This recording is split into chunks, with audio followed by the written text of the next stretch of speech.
Leapmotor has officially announced the global launch of its new flagship SUV, the Leapmotor D19, on October 16. The new vehicle will be positioned in the 250,000 to 300,000 yuan market and will feature extended range power.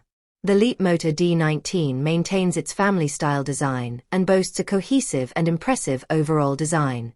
The new vehicle is distinguished by its split headlights and slim LED daytime running lights, creating a stylish appearance. Chrome trim adds a sporty touch to the front bumper. The new car's profile is sleek and curvaceous, with hidden door handles adding a stylish touch. Furthermore, the new car's large, crepe-style wheels, combined with slightly protruding fenders, create a muscular appearance.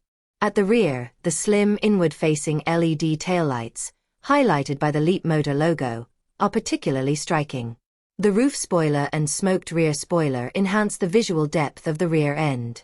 It's also worth noting that the new vehicle features a roof-mounted LiDAR, which is expected to deliver excellent intelligent assisted driving performance.